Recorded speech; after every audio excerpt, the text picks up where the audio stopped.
अब जो को लगा कि स्टोरी खत्म हो गई और वो विंडो के बाहर देखने लगी, लेकिन पापा को ये अच्छा नहीं लगा और उन्होंने उससे पूछा कि क्या तुम सुन भी रही हो। जो ने कहा हाँ जी। तो पापा ने बोला कि देखो आगे बहुत इंटरेस्टिंग होने वाला है, और उसने कहा कि रॉजर स्कंक की मम्मी उससे पूछती है अरे ये बदबू कहाँ से आ रही है। तो जो बोलती है क्या।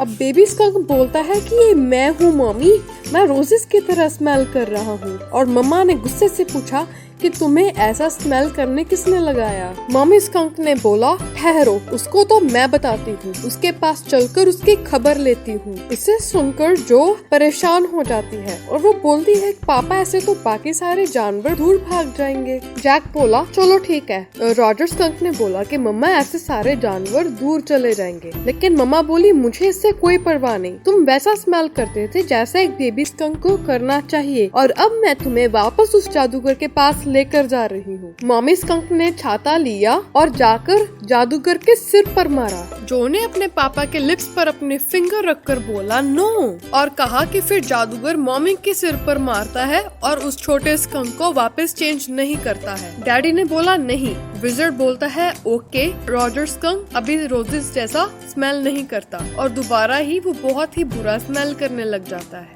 जो बोलती है पर बाकी सारे जानवर ओ। लेकिन डैडी जोने को चुप करवा कर बोलते हैं कि ये डैडी की स्टोरी है, और क्या डैडी तुम्हें और कहानियां ना सुनाया करे। तो इसके बाद आगे ये होता है कि स्कंक और उसकी मम्मी घर पर चले जाते हैं और ट्रेन की वू वू चू चू सुनते हैं, जो डैडी को घर पर ला रही थी बॉस्टन से। उसके बाद सपर में वो lime bean, celery, liver, mashed potatoes, dynamite dessert लेते हैं। रॉजर स्कंक की मम्मी उसे गले लगाकर बहुत प्यार करती है और बोलती है कि अब तुम मेरे लिटिल बेबी स्कंक की तरह दोबारा स्मेल करते हो, और फिर स्टोरी खत्म हो जाती है। लेकिन जो को एक परेशानी होती है, वो पूछती है बाकी जो छोटे जानवर हैं वो उससे दूर नहीं भाग जाएंगे। तो पापा ने बोला नहीं, क्योंकि इवेंचुअली वो सारे रॉजर स्कंक के इस कैरेक्टरिस्टिक से यूज्ड टू हो गए थे, और फिर उन्होंने उसकी स्मेल को माइंड करना बंद कर दिया। अब ये इवन शिलाडी क्या होता है। तो पापा बोले थोड़े समय में। जो बोली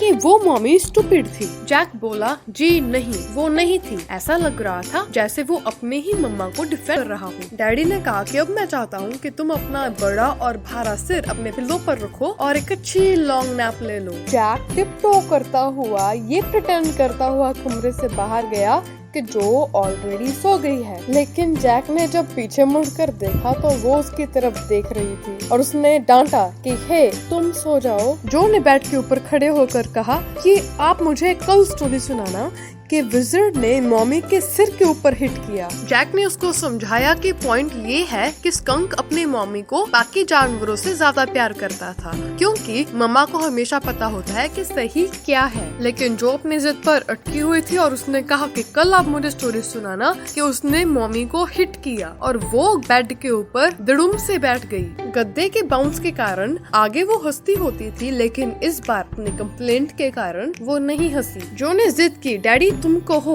तो फिर डैडी ने कहा कि चलो अब कल को देखेंगे, तुम अब अच्छे बच्चे की तरह रेस्ट कर लो और बेड के ऊपर ही रहना। जैक ने दरवाजा बंद किया और नीचे चला गया। क्लेयर ने पूरे फर्श पर न्यूज़पेपर बिछा दिए थे और पेंट का कैन भी ओपन कर रखा था। उसने एक पुरानी सी शर्ट पहन रखी थी। वो कुर्सी को पेंट कर रही थी। उसके ऊपर फुटस्टेप्स की आवाज आई। जैक बोला जो ने क्या ऊपर आकर अब मैं तुम्हें चांटा लगाऊं। तो फुटस्टेप्स हिचकिचाए। क्लेयर बोली कि बड़ी लंबी कहानी थी। जैक थकान से बोला हाँ बेचारा बच्चा। साथ ही वो अपनी वाइफ को काम करते हुए देख रहा था। लिविंग रूम में उनके आसपास फर्नीचर का ढेर लगा पड़ा था, और इस केज में आधा पुराना और आधा नया सामान था। जैक को लग रहा था कि यार अब मैं कैसे यहाँ पर बदसूरत सी पोजीशन में आकर फंस गया। उस केज में उसके साथ उसकी वाइफ भी थी, लेकिन वो उसके साथ ना ही तो बात करना चाहता था, ना उसे उसके साथ काम करना था।